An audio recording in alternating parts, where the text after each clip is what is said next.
Hi, this is Jane Espenson. I wrote Earshot. This episode came about when I went in for a pitch session with Joss and David Greenwalt, and I was discussing ideas that I wanted to turn into episodes, and they didn't like anything that I pitched until I finally got to the end, and I said, well, I just had this little scrap of an idea about someone who uses psychic abilities to cheat on a test. And we talked about it, and eventually it turned into the episode Earshot, which has nothing to do with cheating on a test.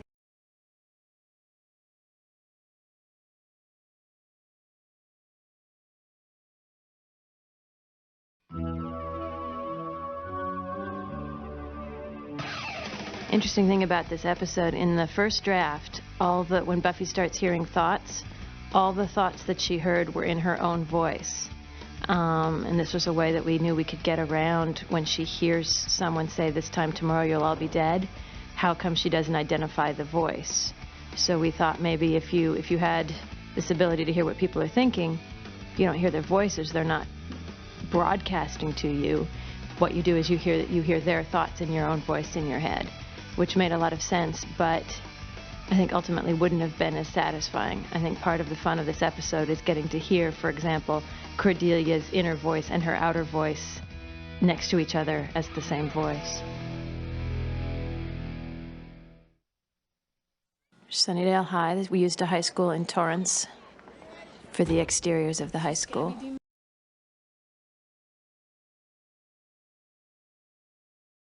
Buffy's talking about fighting the mouthless demons.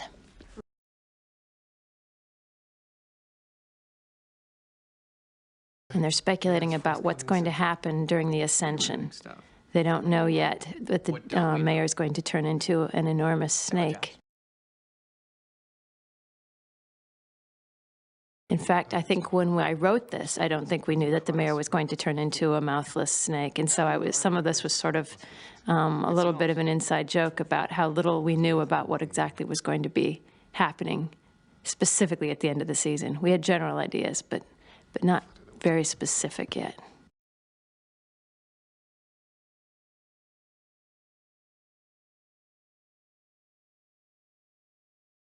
Oh, Buffy's scratching her hand.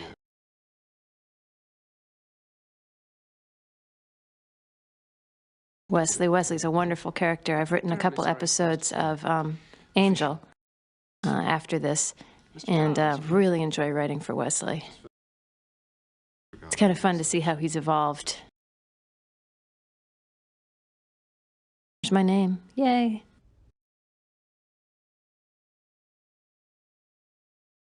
I like this because the scene, Giles gets to be a little snarky in this scene. Look at that, a little prissy and superior, which is always fun.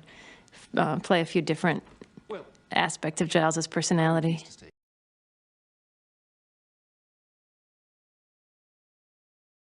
Giles has one of those moments coming up here.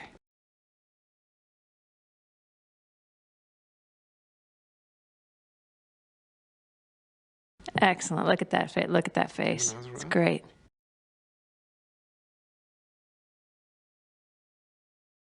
Now they're talking about, at some point along here, they're talking about Hogan Martin, the fancy school jock superstar.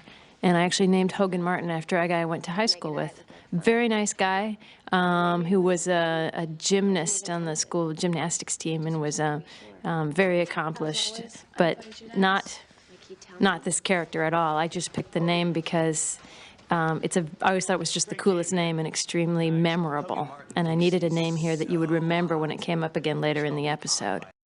This episode has a lot of these little secondary characters that you never heard of before or since, because we needed to set up a cast of characters for our whodunit.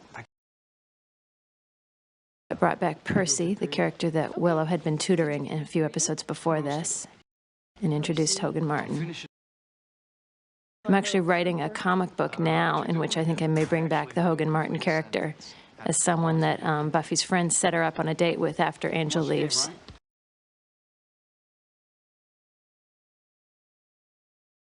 Buffy's feeling left out. Everyone's going off to the basketball games, and she's feeling a little left out.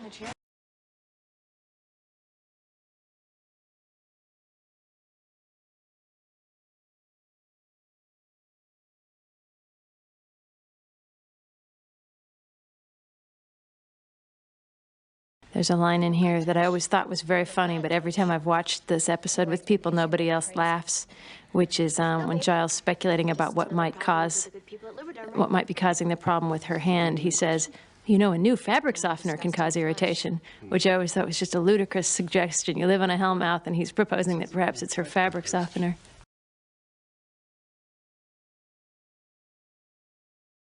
I like the way they played that moment. If the line was written infect, infect, and I like the way they did it with him being distracted and her putting in the word Giles. So she says infect, Giles, infect. I think it played well. A new fabric softener.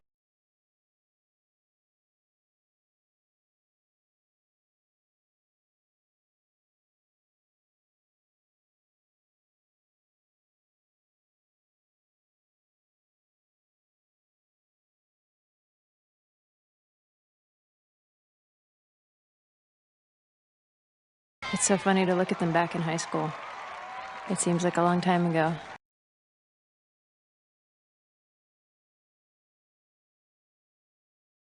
You can see Buffy was checking for horns. And this is originally something where I had Willow say in a few moments, "You're checking for horns, aren't you?" And Joss suggested that instead of that, have Buffy confess what she's doing. I was checking for horns. I think that works better. It's a funnier line coming from Buffy.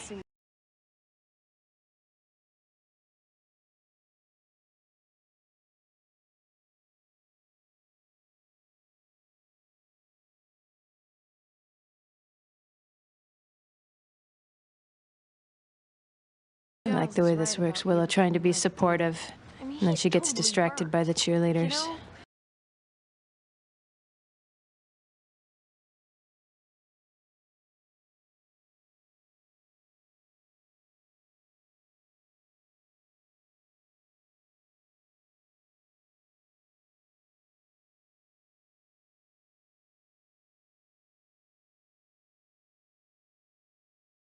I frequently go on set when we're shooting one of my episodes. Not for every episode, but for some of them. And I was around for a lot of this episode. Not as much as for Band Candy and Superstar. For those, I was there for every shot. But I was around for this one. Occasionally, an actor will come over to you and point out a line that they're uncomfortable saying or something that doesn't make sense in the script, or someone else on the set will notice something that doesn't make sense, and you'll have to do a little rewriting on the set. I don't remember doing any of that for Earshot. I think the script was pretty well locked. We spent a lot of time on this. It went through a number of drafts, and Joss did some writing on it. So I think it was pretty solid. There was the line, there was just a line that was uttered by Xander about Pierce Brosnan, where he said Wesley's got his Pierce Brosnan-y eyes all over her. And I think there was some hesitation about whether or not we would allow that line or not, because I think people were a little afraid that maybe Pierce Brosnan wouldn't like it. But somehow I don't know that Pierce Brosnan watches Buffy, so I think we were okay. There was in that previous scene, there was an exchange between Xander and Oz that Joss actually did some rewriting on that I think turned out really well.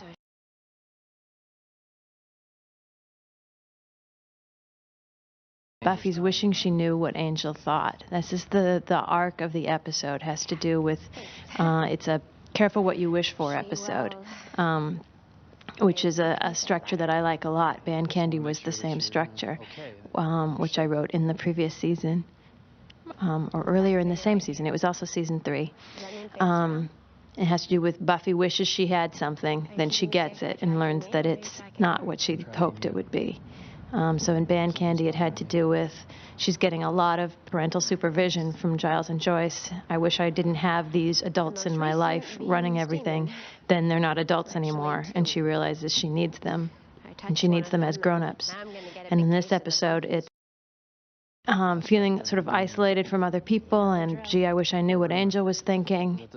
And then she gets this ability, and she has a line about it's as if all these doors open up and I can walk into any of these rooms and see what's there. And then she realizes that that's not what it's like at all.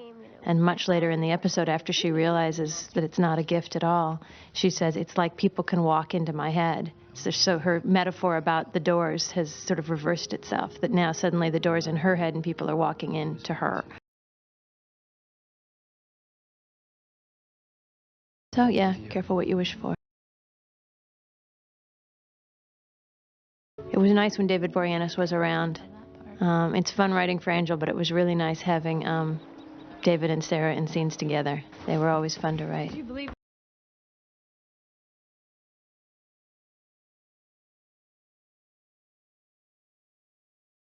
Oz was always hard to write for, really one of the hardest ones to write for, because he said so little that when he did talk, it felt like a big deal, and you had to make his lines very pithy and significant.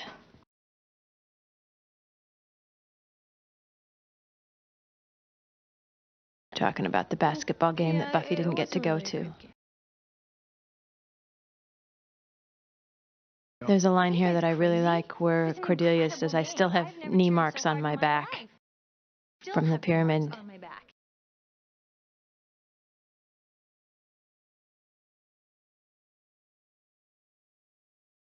They're talking about Buffy's patrolling, and she mentions that she saw a dog, and I like the line that I gave Oz, where Oz is very interested, and he says, was it a were-dog? I just thought that would be, what an interesting concept, that there might be a dog that would turn into something, and that Oz would be interested in that as a werewolf.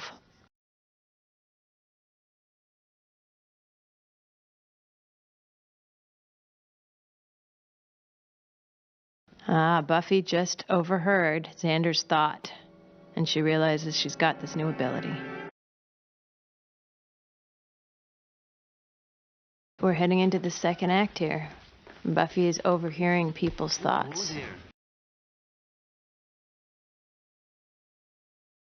Our theory was that what we could do is that sometimes we would actually hear what people are thinking, and sometimes we would just see Buffy's reaction to it. So it would be like the way you shoot a phone call, where sometimes you hear, in the same phone call, you may sometimes hear what the person at the other end of the phone with Buffy is saying, and sometimes you stay on Buffy, and we just see her react to it.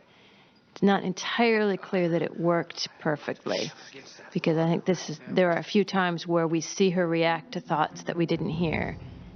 And I've never been completely clear that it's obvious what's going on. I love this moment where she's enthusiastic about, this is great. I can overhear what teachers are thinking. He could hear everyone in the hall.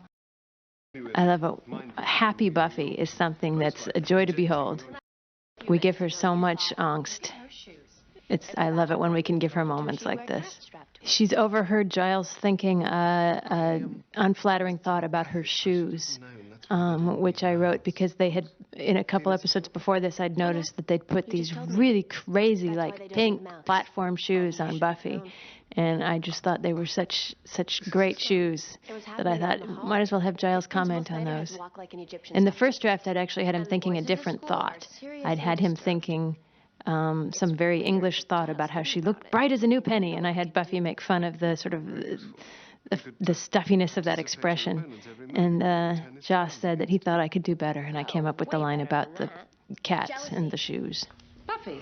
This is a scene that Joss rewrote. The scene about Othello. I recently looked back at my first draft. In my first draft, it was a history class, and they were talking about Henry VIII and Anne Boleyn, and it didn't have any themic resonance with the rest of the show. Joss said, how about if what they're discussing in this class actually relates to Buffy's situation and how she feels about Angel? And so I changed it so it was an English class, and they were discussing Catcher in the Rye. And I'd found some interesting connection, I can't even remember what it was, with something about what they were discussing about Catcher in the Rye related to her and Angel. And then Joss rewrote it, so now it's a discussion of Othello. And we introduced some of the other characters, the misleads in the whodunit. So there's Freddie, the newspaper editor, and Nancy, the overcompetitive student. I like both of those actors a lot, and I think it would have been fun to bring them back again, but we were almost done with high school at this point.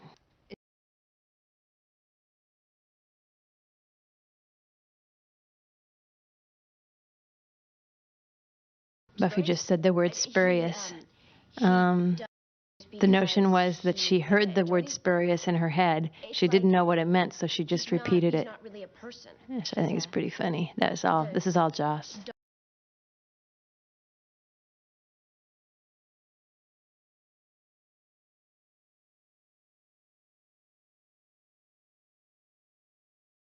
So what we actually have in this scene are sort of two important moments. There's a moment of Buffy feeling proud and satisfied and enjoying her new gift. And then when the teacher starts talking about jealousy, Buffy sort of goes, "Irk, hey, I got this new gift. I got a boyfriend whose mind I can't read. Let's put these two things together." Now, in a few episodes before this one, I believe, Angel had pretended to be evil. And as part of that deception, he had been smooching with Faith, Buffy's enemy. And Buffy's been wondering how genuine that was. She remarked to Willow earlier at the lockers that looked to her like he was having fun. And so now she wants to go see if she can read his mind here. There was a line I noticed in my first draft that got cut where she was talking about Faith, where she said, "I know Faith's an enemy, but is she an arch enemy?" I kind of missed that line. It was Sarah's idea, and I think it was a really good idea, that she look at Angel very intensely at moments in this scene where you can see her straining to hear what he's thinking. And I think it was a really good idea and really well executed. It makes the scene a lot clearer. I think it would have been easy otherwise to miss the point of this. I like David Boreanaz in this scene. He's very straightforward and reasonable with her, and you sort of realize there are aspects of their relationship that are problematic, not because they are Slayer and vampire, but because they are boy and girl. And they're just having the same sort of, why aren't you more communicative? Well, why didn't you ask me what you wanted to hear? They're having that same sort of conversation that any couple might have.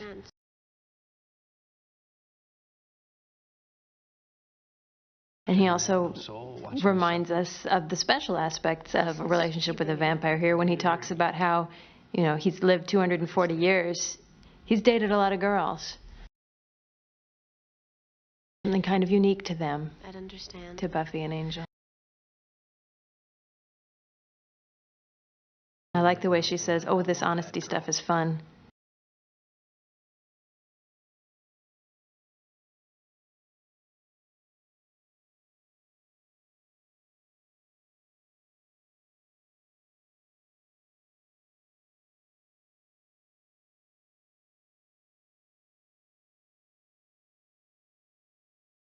I think Joss rewrote some of this, the part where she says, he says, I've lived 240 years and I've loved exactly one girl. And she says, "Oh, it's me, right?" It seems to me that was in the rewrite. I think that was Joss's. It's funny how it starts to blur a couple years later, what I wrote and what he wrote. But in general, if a line is really good, it tends to mean Joss wrote it. It's remarkable how many times all of us, all the writers, get complimented on something, and it turns out to be Joss's line. I'm dying.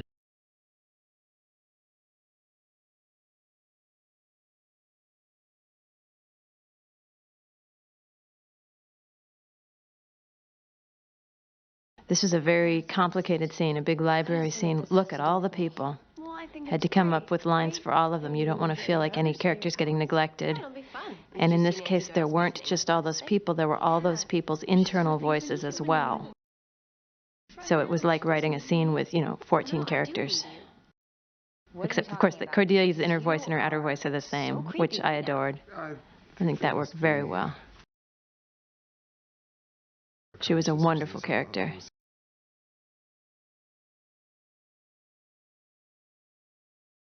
Oz's thoughts are something that changed a lot from the first draft. In the first draft, I just had him kind of getting tangled up. Is she hearing me thinking this? Well, that means that she just heard me think this, too. I don't know that I can think anymore. All I can think is that she's hearing what I'm thinking. And Joss said, write him something that sounds like something Nietzsche would have said in this situation. So I came up with all that we think, therefore Buffy is stuff.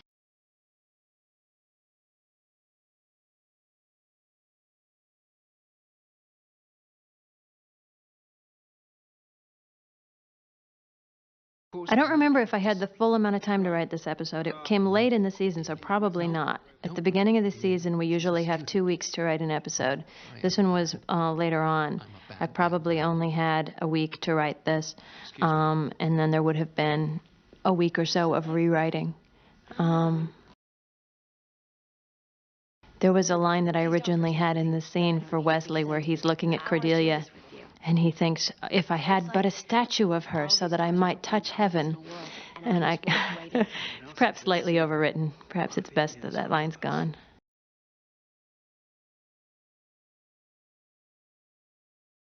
I like that here, this thing.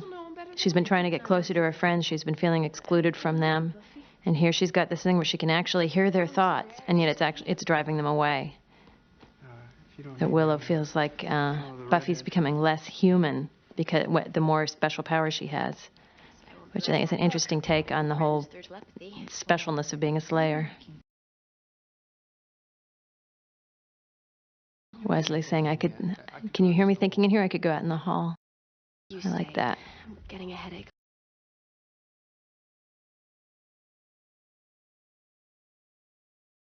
Here's sort of the darker side of high school, where she's hearing all the loneliness and depression and isolation and self-hatred and all those things that people think about in high school. We're seeing a few more of our suspect characters. There's Nancy again.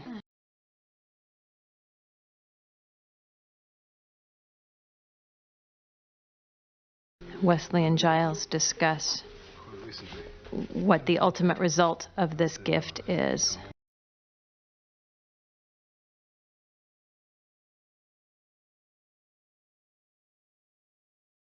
Apparently it doesn't kill you, but it drives you insane. There's Jonathan, introduced very, very subtly here. You just see him for a second. Jonathan is a character who had been seen in small bits and pieces in episodes before this one, usually as a kid who was in grave danger. He has a wonderful worried face, and this episode was the first one where he really got some prominence. And then subsequently I wrote an episode for the last season called Superstar, in which Jonathan had created an alternate universe in which he's the coolest guy in the world.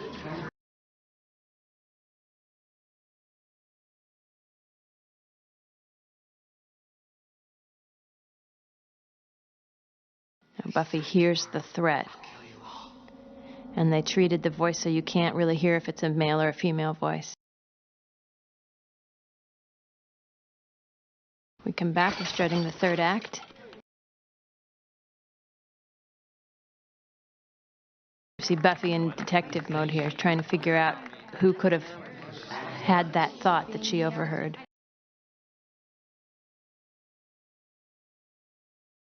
We established very clearly that Jonathan is in the lunchroom at that time.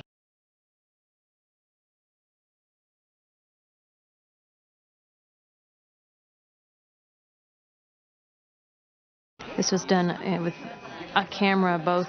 See how there's two cameras, one's pointing out and swirling. They did that shot, and then they did a second shot with the camera pointing in at Buffy and swirling around her. There's a lot of swirling.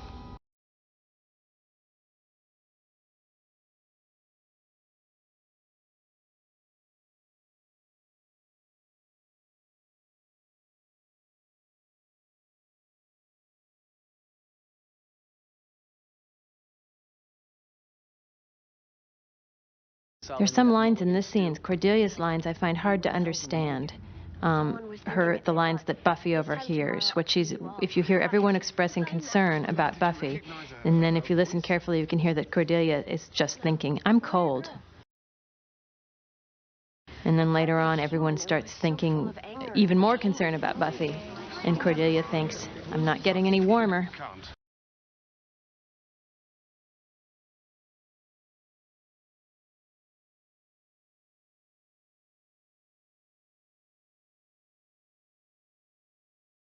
One of the things I love about our show is that Buffy isn't just the muscle.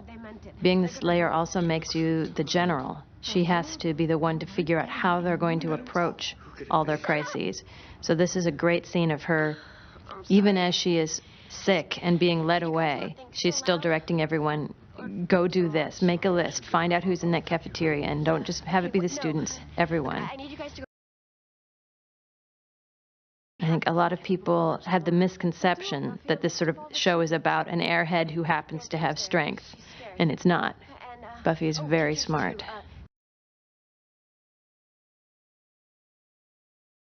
As Giles leads Buffy away to the car, she overhears him thinking, if this doesn't stop, she'll die.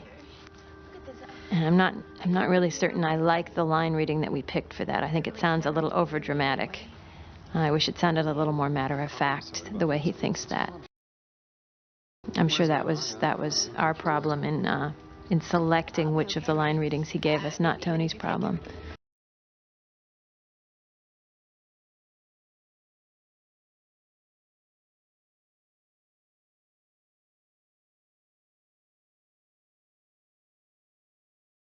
In this episode, Buffy overhears her mother talking or thinking about the episode Band Candy, which I also wrote. In the episode Band Candy, Giles and Joyce were seen kissing on top of a police car. And Buffy makes a comment during Band Candy, thank goodness I got to you before anything happened. And Joyce and Giles sort of look at each other and go, yeah, right.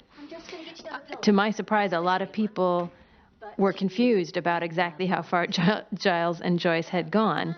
And so I really enjoyed this as an opportunity to make very clear, which happens in this scene, that they actually had sex on top of that police car.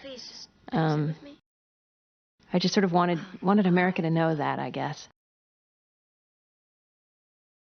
This is one of those examples I was talking about where we don't hear the thought, we just see Buffy's reaction to it.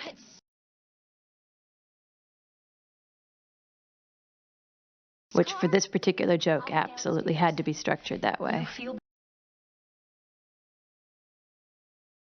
I like Willow in charge.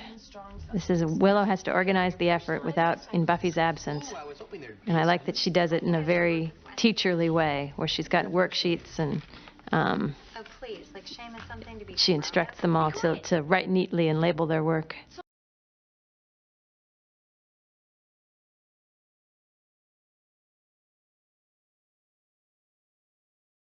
So they're going to go out and they're going to use these FBI sort of serial killer profiles to see if they can figure out psychologically who's most likely to be planning this mass murder.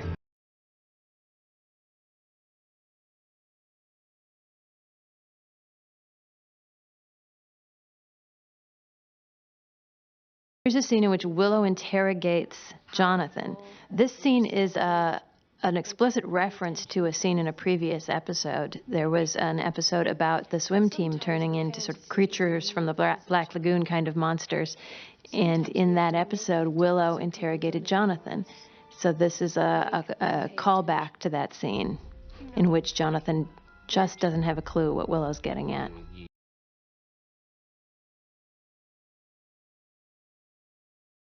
And the rest of the group is also off interrogating people. In my first draft, Oz was asking Hogan about whether or not he ever tortured animals when he was a kid, because that's an indicator for murderers. And I had him say something about, well, maybe I pulled wings off flies, but I didn't, play hamster baseball or anything. And I really like that Joss had me rewrite that, because that's just unpleasant. Oh, it's for the airport. Cordelia has a very direct approach. She just asks someone if they're planning on killing everybody. I love Cordelia's straightforwardness. Anya has a lot of that too. I think a lot of people feel that we just sort of put Anya in there to replace Cordelia, but she has her own special vibe.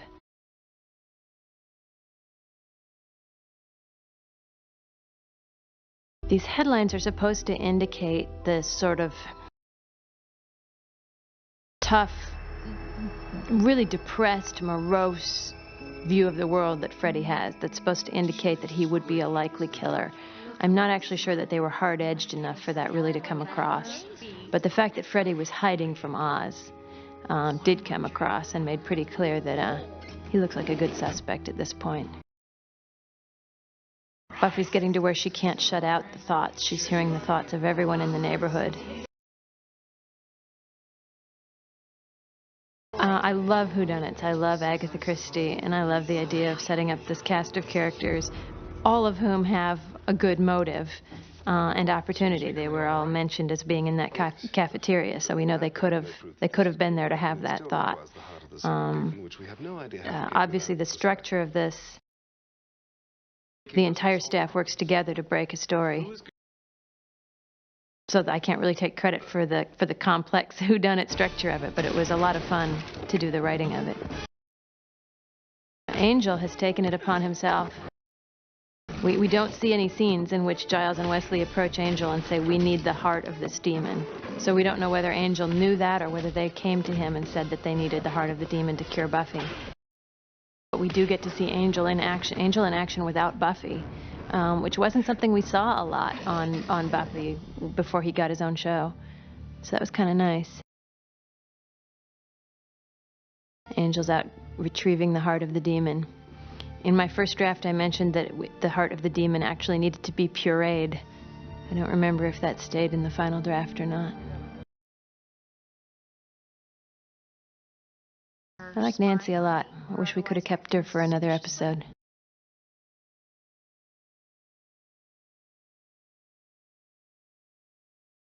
This is Larry. Larry died at the end of the season. He died during the mayor's ascension. We lost a number of good characters that day. That was the episode in which Larry dies is the episode in which Harmony was turned into a vampire. And other interesting things happened.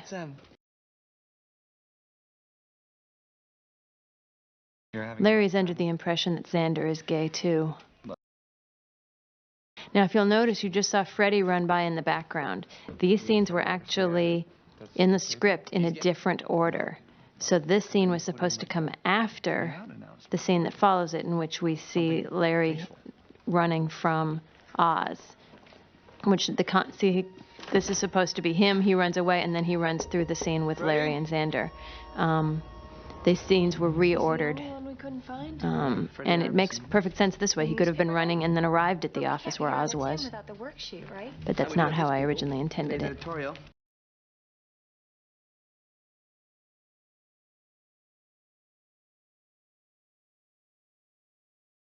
A nice Giles Joyce moment. I always liked having these two characters together because they really are, on our show, they are what serve as Buffy's parents. He serves as her father.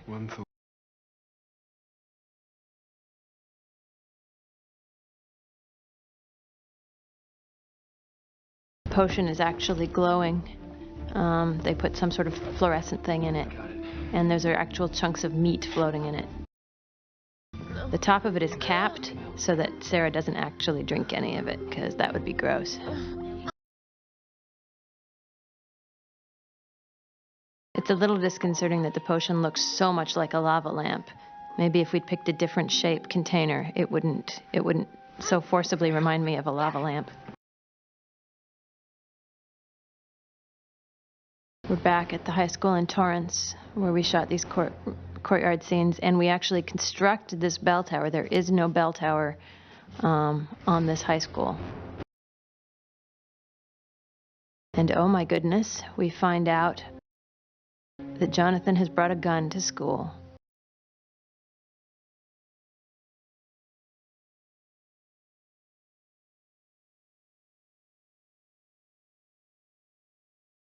We're starting Act 4. Act 4, in this episode in particular, is a real roller coaster. The show has a tremendous acceleration factor. The first act's pretty damn slow, and it picks up and it picks up, and the fourth act really rollicks along. Buffy's been cured. And she says, okay, did we catch the murderer?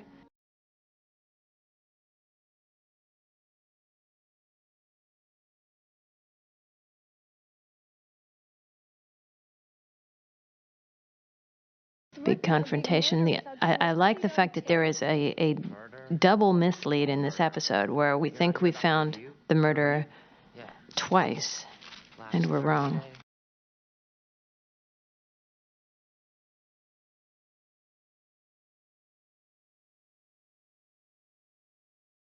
Oz is a member of a band, and it turns out that the reason Freddy's been fleeing from him is he thinks that Oz is upset about a bad review that he printed in the school paper about the band. We just saw that while this is all happening, Jonathan is up in the bell tower with a gun, and that's why the broadcast of this episode was actually delayed many months. It was supposed to air near the end of season 3, and it actually aired right before the premiere of season 4 because of Columbine happened right a week before this was scheduled to air. So it was pulled from the lineup and delayed for a long time, which was actually a good thing because I think this episode has many positive messages in it, but it also has a couple jokes in it that just weren't funny right at that time. I think the episode plays better with a little time cushion. Now they realize Jonathan's really the threat.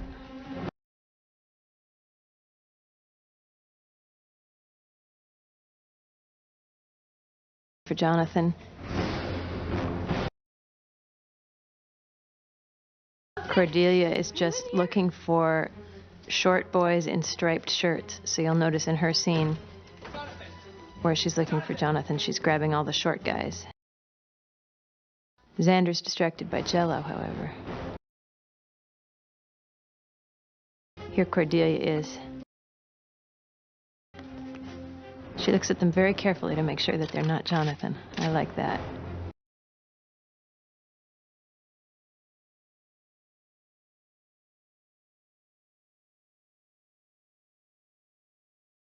There's our constructed bell tower.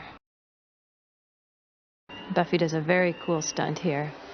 The stunt woman that we had at this time was a woman named Sophia, who I think did a very nice job here with.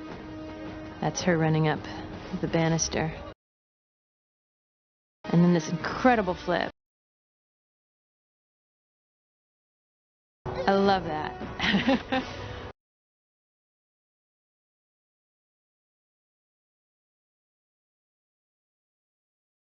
Jonathan is all about the sweat in this scene. Look extremely desperate and dangerous. I think the sweat's a good thing.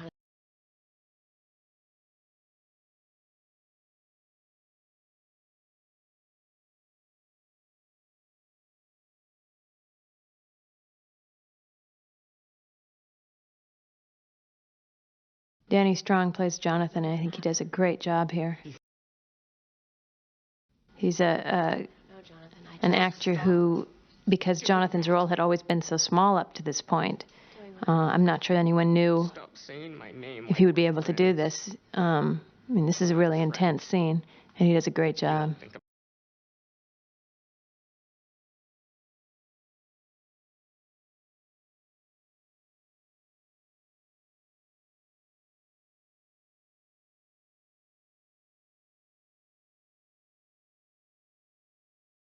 This is another scene. This one and the scene where they're talking about Othello are the two scenes where Joss really got in there and threw out what I'd written mercifully and rewrote it. This is all his material, and I think it's really beautiful.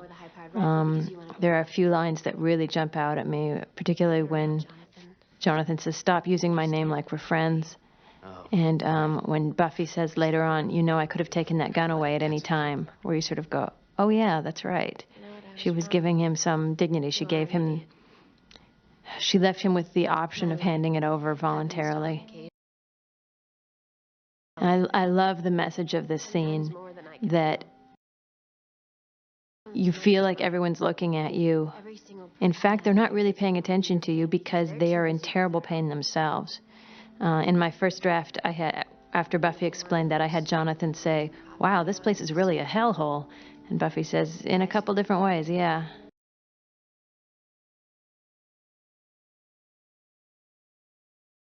This scene was actually shot on the soundstage. We didn't just build a little bell tower to stick on top of the school. We actually built one as a set, too. So that's shot from the roof when we're looking down at the courtyard, but this is shot on our soundstage, and they're put together. Stage 2, I believe.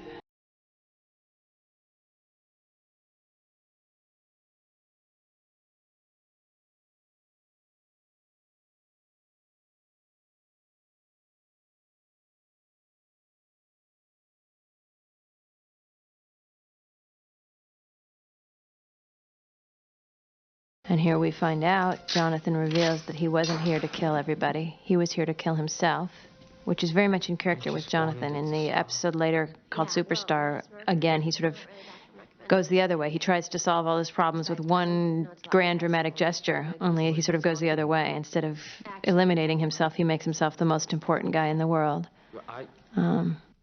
Pretty interesting character. Danny Strong does a good job. So Buffy realizes that they have not caught the murderer at all. People seem to like this episode. I did not get a lot of criticism from people saying, you know, how dare you show someone bringing a gun to school. I think mostly people kind of got it. I love this shot, the back and forth shot of the lunch lady putting the rat poison in and Xander eating the Jell-O, and that moment where they both look guilty before Xander realizes that what he's been caught doing isn't as bad as what she's been caught doing.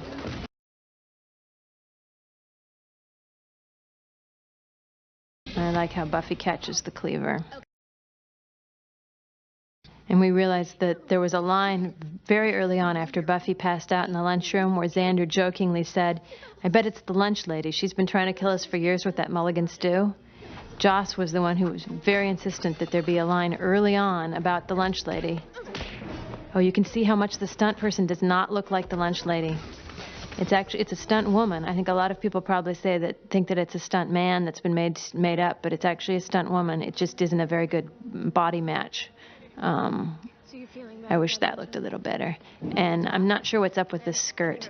I didn't really notice it myself, but when I watch this episode with friends, they always go, "What's with that skirt?"